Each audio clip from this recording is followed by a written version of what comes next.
हाय दोस्तों, welcome to the channel. और आज हम लोग बात करेंगे mutual fund and fixed deposit. इन दोनों के बीच में हम लोग को डिफरेंस समझना बहुत ज़रूरी है, क्योंकि काफ़ी लोग ऐसे हैं जो कि फिक्स्ड डिपॉजिट को अच्छा समझते हैं, काफ़ी लोग जो है म्यूचुअल फंड को अच्छा समझते हैं। लेकिन आज हम लोग क्लियर करेंगे कि किसके लिए फिक्स्ड डिपॉजिट है या फिक्स्ड डिपॉजिट करना चाहिए या फिर म्यूचुअल फंड करना चाहिए, कौन सा अच्छा है, कौन सा अभी के समय पर और किस एज के लिए कौन सा अच्छा है।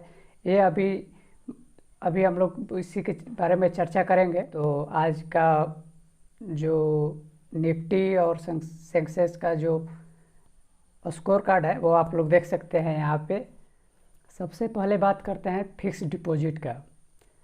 तो फिक्स्ड डिपॉजिट का सबसे बड़ा जो ड्रॉबैक, जहाँ तक हम समझते हैं और ऐसा बड़े बड़े लोग भी कहते हैं, कि मान लीजिए कि साल के शुरू में कोई आप चीज़ 100 रुपये का खरीदे और जो 100 रुपये का जो सामान है उसको अगर आप लोग एक साल बाद खरीदने जाएंगे, मान लीजिए उस साल के शुरू में खरीदे और उस साल के लास्ट में अगर आप लोग उसी सामान को अगर 100 रुपये में खरीदने गए तो वो आप लोग को नहीं मिलेगा, क्योंकि जो इन्फ्लेशन रेट है जो इंडिया का है वो है 6%। ये जो रेट होता है इसके बारे में बात ये करने जा रहे हैं कि जिस तरह से जो सामान किसी साल के शुरू में अगर वो 100 रुपये का मिल रहा है तो वो एक साल बाद उसी 100 रुपये में वो सामान नहीं मिलेगा। क्यों? क्योंकि वो इन्फ्लेशन रेट इंडिया का 6% है, यानी कि जो सामान 100 रुपये में मिल रहा है अभी साल के शुरू में, वो साल के अंत में वह 100 रुपये का नहीं होकर एक से 6 मतलब 106 रुपये का मिलेगा।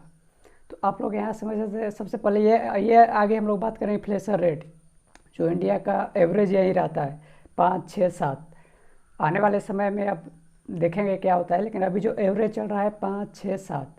और जो फिक्स डिपॉजिट होता है, जो हम लोग एक ही बार में इतना पैसा दे देते हैं, उसका लगभग एक साल बाद, 3-4 साल बाद या 6 महीना का फिक्स डिपॉजिट करते हैं, तो उसका भी रेट वही है 6, 5, 6, 7। जैसे जैसे इन्फ्लेशन रेट है उसी टाइप का रेट फिक्स डिपॉजिट है।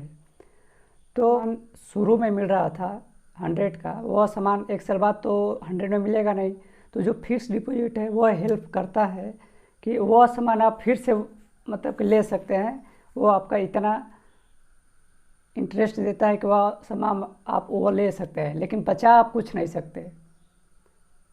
ये सबसे बड़ा जो ड्रॉबैक है फिक्स डिपॉजिट का।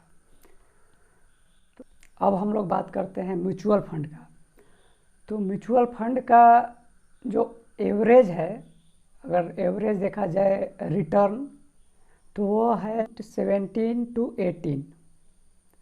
अगर आपका बढ़िया अगर पोर्टफोलियो है तो आपका 23, 24 तक भी जा सकता है। तो उसमें क्या है कि मान लीजिए कि इंडिया का इन्फ्लेशन रेट है 6%, और कोई सामान अगर शुरू में मिल रहा है 100 का, वह सामान एक साल बाद मिलेगा 106। लेकिन अब अगर आप म्यूचुअल फंड में पैसा लगाते हैं तो वो 100 का अगर हम लोग 18% भी मानते हैं तो 100 का 118 हो जाएगा लास्ट में जाते थे, यानी कि आपको टोटल 12 रुपये का आपके पास बचत होगा, क्योंकि 118 में से अगर माइनस करते हैं 106 तो आपके पास 12 रुपीज़ आपको सेव होगा। तो ये फ़ायदा है म्यूचुअल फंड का। और म्यूचुअल फंड का सबसे बड़ा जो लाभ है वो है कि कंपाउंडिंग। अगर कंपाउंडिंग मीन्स ये होता है, कंपाउंडिंग का अगर सरल भाषा में समझा जाए तो, कि जैसे कि एक साल बाद, एग्जाम्पल के लिए इजी से समझते हैं, जैसे एक साल के शुरू में हमने 100 रुपया डाला, 100 रुपया डालकर छोड़ दिया, तो एक साल बाद वो हो गया 118। और अब हम पैसा नहीं डाल रहे हैं फिर से 118 का अगला साल, अब उसका मतलब कि 18% फिर निकल के आप लोग को जो होगा वो आपके पास आएगा, ना कि जो 100 शुरू में आप जमा किया है उसका 18% फिर आपको ऐड होगा। तो ये सबसे बड़ा म्यूचुअल फंड का लाभ है। और म्यूचुअल फंड के लिए जो अभी सबसे बेस्ट ऐप माना जा रहा है, और हम भी उसी में अपना म्यूचुअल फंड का अपना पैसा उसी में म्यूचुअल फंड में लगाते हैं, उसी ऐप के थ्रू, और वो है ग्रो ऐप। ग्रो ऐप में अभी एक बहुत बड़ा चेंज आया है कि उसमें अब स्टॉक मार्केट में भी आप पैसा लगा सकते हैं। एक बहुत बड़ा चेंज आया है, लगभग 1 से 2 सप्ताह पहले आया है शायद। तो आप लोग ज़रूर चेक करें।